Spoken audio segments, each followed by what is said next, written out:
satu lagi tidak dapat tidak saya akan menjelaskan materi mengenai sporozoa. Myxobolus turimatae. Myxobolus turimatae memiliki spora dewasa berbentuk bulat hingga oval pada tampak depan dan tampak samping berbentuk biconvex, berukuran panjang 12-14,7 mikrometer dan lebar 7-10,8 mikrometer. Parasit ini memiliki kapsul polar memanjang dan berukuran sama dengan panjang 4,1-5,8 mikrometer dan lebar 1,7-3,9 mikrometer. Mengandung filamen polar yang disusun tegak lurus dengan sumbu longitudinal dari kapsul. Sporanya memiliki sporoplasma binukleat kecil. Predileksi Myxobolus turimatae menginfeksi filamen insang pada ikan air tawar.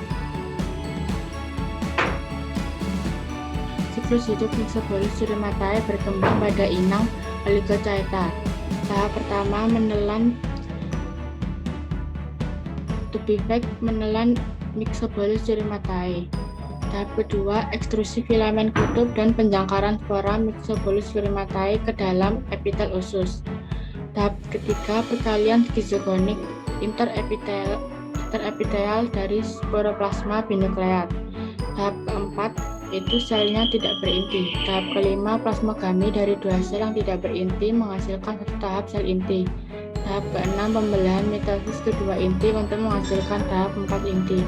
Tahap ketujuh pembentukan tahap 4 sel dengan plasmotomi, dua sel mulai menyelimuti dua sel lainnya. Tahap ke-8 pembentukan pansporokista awal dengan dua sel somatik dan dua sel generatif. Tahap ke-9 mengikuti 3 divisi mitosis dari sel generatif dan 2 divisi mitosis dari sel somatik, 16 gametosit yang diselimuti oleh 8 sel somatik.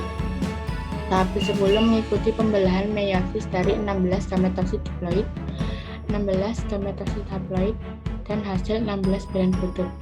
Tahap ke-11 produksi 8 zigot setelah kopulasi dari setiap pasangan gamet pada alfa dan beta. Tahap 12 pembentukan sporoblast setelah 2 divisi mitosis zigot, 3 sel tersusun piramida dan 1 sel terbentuk. Tahap ke-13 setelah pembelahan mitosis dari 3 sel perifer, 3 sel kapsulogenik dan 3 sel valvogenik diproduksi. Tahap 14 sel valvogenik meluas di sekitar sel kapsulogenik, sedangkan pembelahan internal sel sporoplasma berkembang menghasilkan satu sel generatif yang diselimuti oleh satu sel somatik. Tahap ke-15 triactinomyxon matang berkembang biak. Eimera sardinae. Eimera sardinae memiliki oosit berbentuk bola dan memiliki ukuran yang bervariasi, yaitu antara 41,4 sampai 42,9 mikrometer. Dinding oogistanya halus dan transparan. Eimeria memiliki 4 sporokista dan memiliki 2 sporozoid. Sporokistanya berbentuk fusiform dengan ujung runcing dan berukuran 26,9 sampai 29,5 mikrometer kali 3,5 sampai 4 mikrometer. Sporozoidnya memiliki inti berbentuk gelembung jernih yang mengandung protein, residu sporokista, dan badan sida yang berada pada ujung sporozoid. Predileksi pada Eimera sardinae menyerang ikan laut dan menyebabkan berkurangnya fekunditas ikan.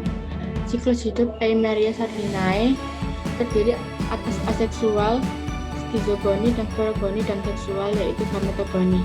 Perkembangan tahap aseksual dimulai dari masuknya oogista ke dalam tubuh hingga terbentuk merozoid generasi kedua. Perkembangan tahap sporogoni atau sporulasi dimulai dari oogista yang keluar bersama feses. Oogista akan mengalami pembagian reduksi dan timbul belen kutub. Sporon kemudian terbagi menjadi 4 sporoblast dan masing-masing sporoblast akan menjadi sporokista yang berisi 2 sporozoid. Tahap skizogoni dimulai saat oogista yang termakan menginfeksi induk semang. Gerakan mekanik CO2 akan merusak dan memecah dinding oogista sehingga menyebabkan keluarnya sporozoid atau ekstasi. Sporozoid bergerak menembus sel epitel kemudian membentuk trofozoid. Trofozoid akan berkembang membentuk vakuola parasitophorus yang kemudian menjadi skizon generasi pertama. Skizon generasi pertama akan berkembang dan membelah menjadi merozoid generasi pertama. Merozoit generasi pertama akan memecah sel induk sembang dan masuk ke dalam sel baru dan menjadi citizen generasi kedua. Citizen generasi kedua akan tumbuh dan membelah menjadi merozoit generasi kedua. Merozoit yang masuk menembus sel epitel akan membentuk gametosit dan berkembang membentuk gamon.